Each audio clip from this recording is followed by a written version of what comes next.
Gerta debaton ashpër me Gjestin, duke akuzuar se ai është një viktimizues i madh dhe se gjithçka që bën është vetëm për interesin e tij personal. Me një ton të lartë dhe të irrituar, ajo i drejtohet atij: "Gjesti, ti vetëm për veten tënde mendon. Nuk të intereson askush tjetër përveç vetes.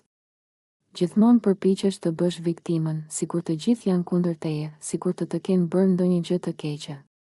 Por e vërteta është ndryshe. Ti je ai që i përdor të tjerët dhe pastaj i hedh si të ishin të pavlerë."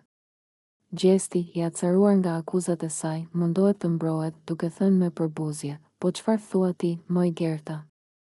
Më mirë shiko punët e tua dhe mos u merr me mua.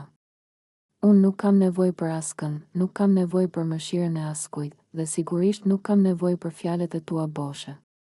Gerta, e revoltuar, nuk e lë me aq dhe e vazhdon debatin, duke e sfiduar edhe më shumë: "Po ti çfarë bën, Gjesti? Të gjithë e kanë kuptuar lojën tënde.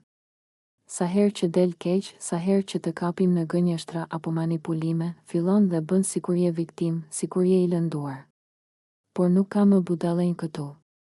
Ne të shohim se si vepron, se si manipuloje Eglin, se si e ke përdorur çdo situatë për të dalë si më i miri.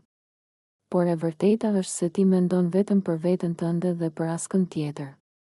Banorët e tjerë fillojnë të shohin me kurreshtje debatin e tyre, disa duke buzëqeshur me ironi, ndërsa të tjerë shfaqin habi për ashpërsinë e përplasjes.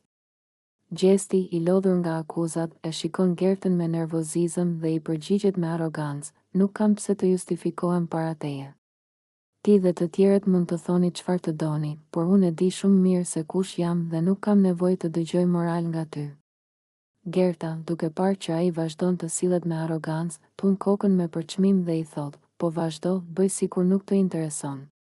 Por e vërteta është që je thjesht një lojtar i paskrupull, që nuk di të tregoj as edhe një ndjenjë të vërtetë.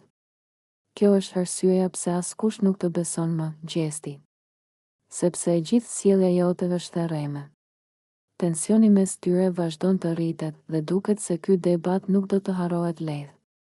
Banorët ndihen të ndarë mes tyre, disa duke mbështetur Gertën, të tjerë duke qëndruar në anën e Gjestit, por një gjë është e sigurt: konflikti mes tyre është larg përfundimin.